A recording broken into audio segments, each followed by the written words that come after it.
Donc bonjour à tous, nous allons vous présenter le cas de Tamino du Manoir. C'est le cheval de la directrice du centre équestre et du coup on a un suivi régulier depuis sa naissance puisqu'il est né au centre équestre de Saint-Hilaire-du-Harcouët. Donc Tamino du Manoir, c'est un...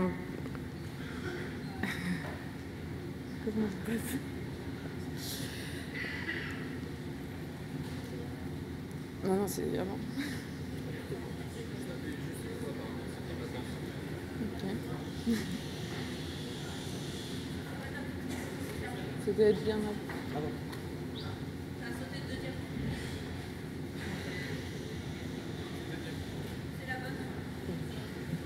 Tamino du Manoir, c'est un cheval qui a une activité quotidienne par un cavalier amateur.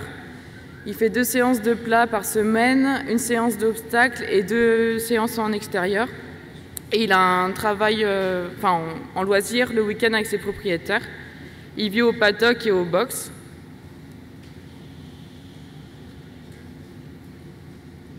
C'est un selle français très massif. Il mesure 1,74 m pour 676 kg. Donc on peut constater qu'il est en surpoids et que c'est un modèle osseux et lourd, avec beaucoup de force, mais plus ou moins de sang. Mais il peut avoir des allures aériennes quand même. Donc c'est un cheval qui se présente sous lui, même sur la photo là on ne le voit pas beaucoup, mais en réalité il est souvent sous lui.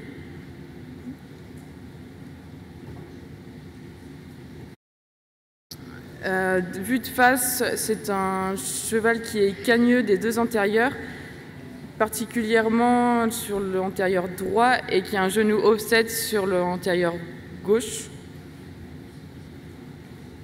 Donc un genou offset, c'est un désaxage entre la partie haute et la partie basse. Et le sabot est lui aussi décalé par rapport aux membres.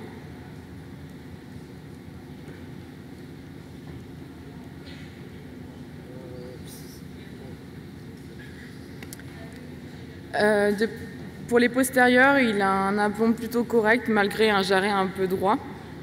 Et en vue caudale, on constate qu'il est légèrement ouvert de derrière et légèrement panard.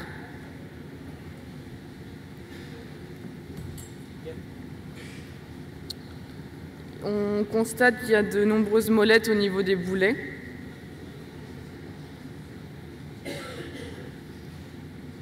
Et la particularité de ce cheval, qu'il a une déformation au niveau de la couronne de l'antérieur gauche. Et il a aussi un... Non, on verra ça plus tard.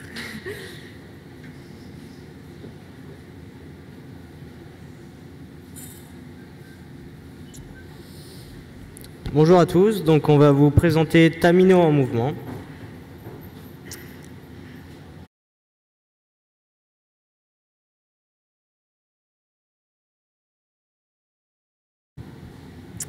Donc au pas à main droite sur un sol dur. Donc on voit que le cheval tombe à gauche, donc il boite sur l'antérieur droit. C'est un terrain légèrement en pente, donc forcément sur la montée il va tiquer un petit peu plus.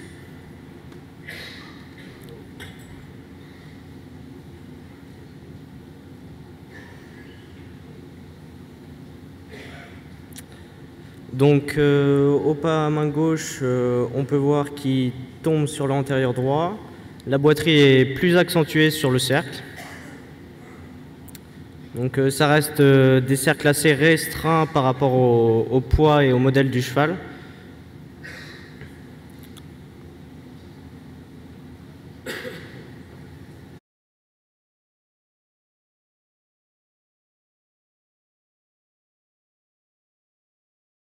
Au trot à main gauche sur sol dur, c'est un cheval qui tombe sur son côté droit. Le boulet droit descend plus que le boulet gauche. Et on peut voir que, en fait, à cause de son atteinte au cartilage, il compense sur l'antérieur gauche, il compense sur le droit, ce qui fait qu'il n'est pas à l'aise sur les 2 pieds.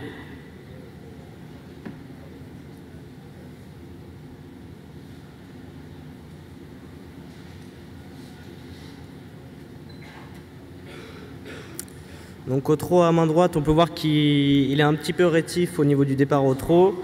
Donc forcément, ça reste des petits cercles et on peut voir qu'il a vraiment mal, ce qui fait qu'il est un petit peu rétif sur le départ. Et donc ça reste un cheval qui tombe sur l'antérieur gauche et qui est vraiment boiteux à main droite.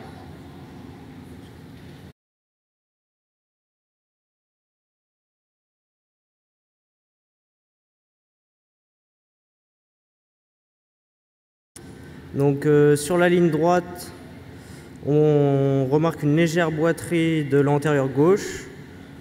Il tombe un petit peu.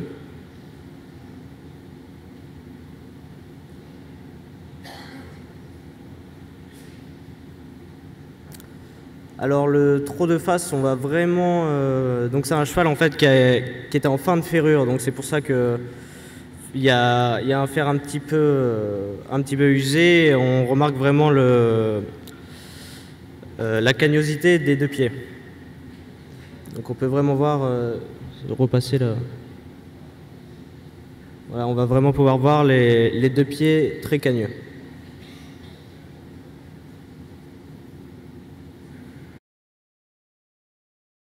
Voilà, surtout le droit par rapport au gauche.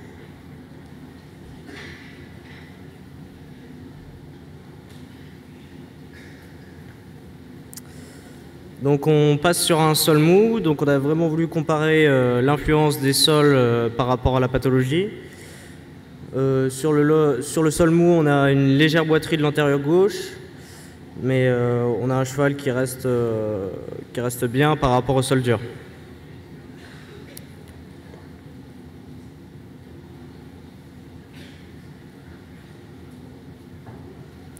Le trot sur le sol mou est correct. Il n'y a pas de boiterie frappante. Et on peut dire qu'il n'y a rien d'alarmant.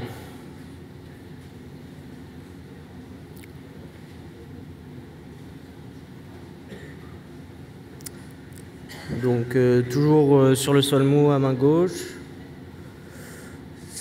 Bon, ça reste des petits cercles, c'est pour ça qu'il a du mal à s'incurver, mais il n'y a rien d'alarmant non plus au niveau de la boiterie.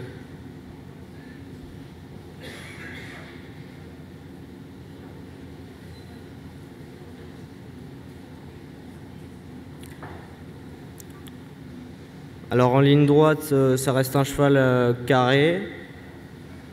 Il y a une toute petite légère gêne au niveau de l'antérieur droit, mais ça n'a rien à voir par rapport au sol dur.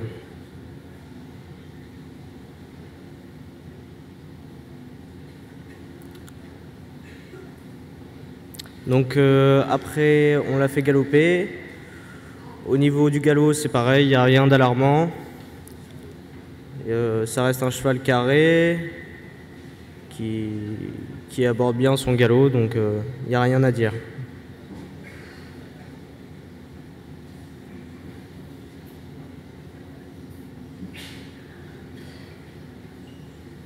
Donc après, on l'a fait monter par son cavalier de l'époque. Donc on l'a fait monter sur un 8 de chiffre. Là, on peut dire qu'il est carré. On peut remarquer une toute petite gêne au niveau des postérieurs. Mais c'est pas ce qui va nous déranger, surtout que la pathologie, enfin, il est atteint au niveau des antérieurs.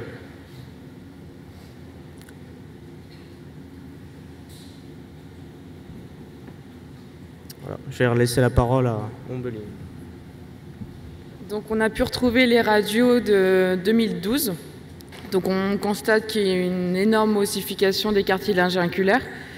Et en fait, ils ont fait ces radios parce qu'il avait une grosse boiterie due à la fracture du cartilage inculaire de l'antérieur gauche.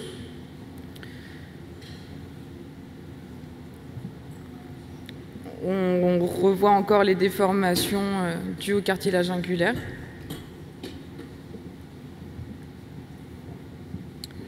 Donc là, c'est quelques mois plus tard. Donc le trait de fracture a quasiment disparu.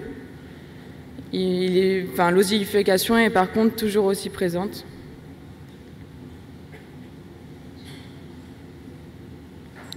On voit en septembre 2012 que la fracture a encore plus disparu. Par contre, l'ossification s'est amplifiée avec le temps.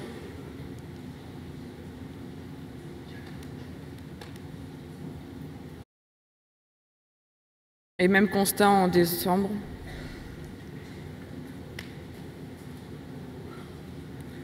Donc les recommandations d'octobre 2012, c'était un fer à planche pour soigner la fracture.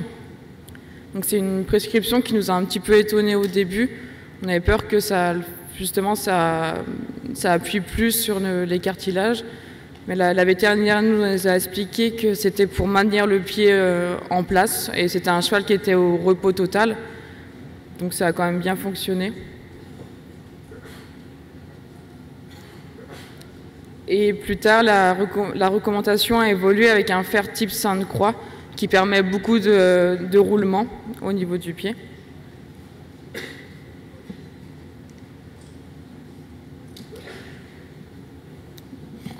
En janvier 2013, on voit l'ossification qui est toujours présente, mais plus de traits de fracture. Et même constat en mars.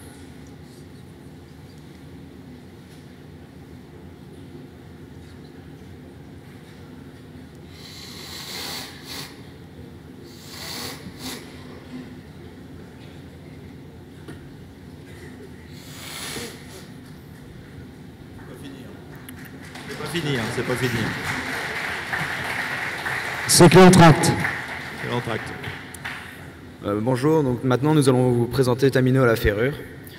Donc on a eu la possibilité de forger les fers de Tamino. Donc on est parti à la base d'un lopin de 25 mm de couverture, 10 mm d'épaisseur en aluminium. Nous avons travaillé ces deux lopins de 340 mm de longueur pour arriver à l'équivalent d'une taille 3 antérieure. Donc pour le calcul du lopin, nous avons défini 410 mm de déroulé du fer fini. Donc nous avons enlevé les allongements qui sont dus au forgeage, donc le dégagement, rainurage, étampage et la réalisation de la chasse, et l'allongement passif dû au cintrage. Donc comme vous pouvez voir, la longueur du lopin, on a fait le calcul suivant, on a pris le déroulé du fer, on a retiré 2 fois la couverture additionnée aux allongements, donc ce qui nous fait un retrait de 70 mm sur les 410, ce qui nous donne 340 mm.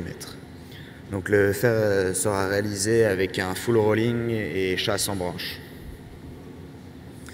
Donc la première opération consiste à pointer le lopin aux endroits voulus et ensuite le chauffer pour le cintrer et faire une battue à plat. Cela correspond du coup aux allongements passifs. Ensuite nous procédons aux allongements de forgeage en commençant par les dégagements, puis le rainurage et enfin les chasses. Donc comme vous pouvez voir sur ce fer fini, nous avons les rainures qui viennent accueillir les étampures, qui vont nous permettre de brocher le fer, et les chasses qui sont un évidement face supérieure du fer pour réduire la couverture et donc favoriser l'enfoncement de ces branches sur sol meuble. Donc l'étape finale consiste donc à réaliser le biseau d'éponge à éponge et faire les finitions du fer, donc le brossage et la mise à plat. Bonjour à tous, je vais vous présenter Tamino à la ferrure. Comme vous pouvez le voir sur son antérieur gauche, qui est le plus petit, nous avons fait un parage en dessous un peu moins important en pince, mais plus en talon, afin de conserver les volumes des pieds. Nous avons fait peu de pariétal car les parois sont assez verticalisées.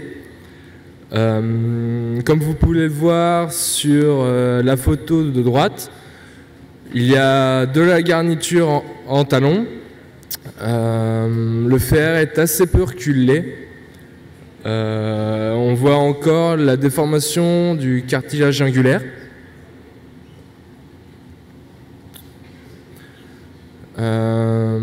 Ici sur ces photos, de l'antérieur gauche, on voit encore la garniture en talon, le fer qui recule la CPE et le biseau afin de faciliter le départ du pied.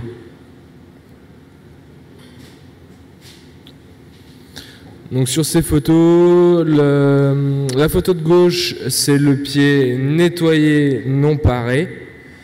Et la photo de droite, le ferrage une fois fini.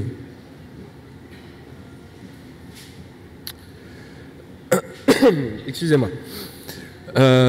Sur ces photos, on voit une différence de hauteur de talon qui est plus importante. Le parage, enfin le ferrage une fois fini.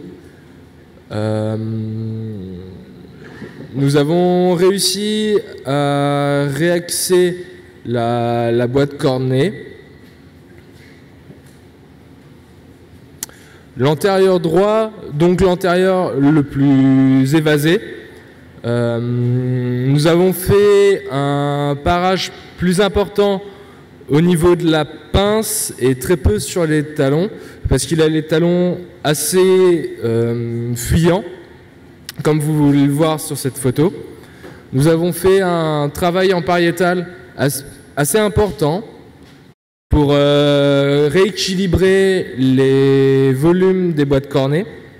Le fer est bien plus reculé et il y a assez peu de garniture en talon, car c'est un cheval qui se déferre assez régulièrement.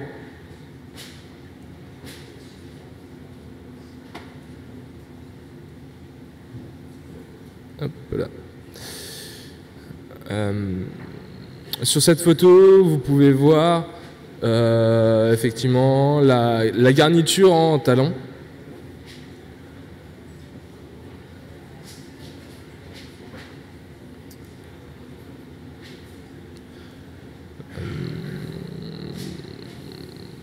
Sur cette photo, vous voyez le travail réalisé. Le pied est plus sain une fois paré.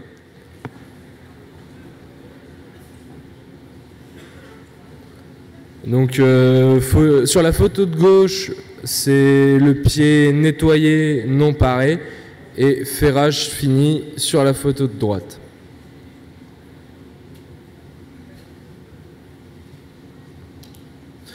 Il y a eu une modification dans la ferrure, puisque le cheval a commencé à retravailler plus intensément. Donc nous sommes passés de fer à aluminium à des fers acier de type DL. Donc comme vous pouvez le voir sur ces schémas, le fer DL est un fer très roulant qui permet un meilleur départ de pied, réduction des leviers latéraux médiaux et antéro-postérieurs, comparé à un fer standard ou un fer type Sainte-Croix. Donc la ferrure, une fois posée.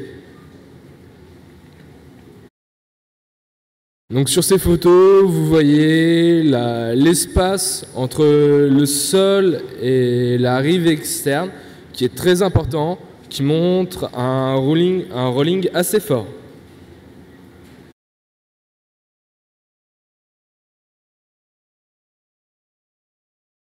Donc voilà la ferrure une fois finie.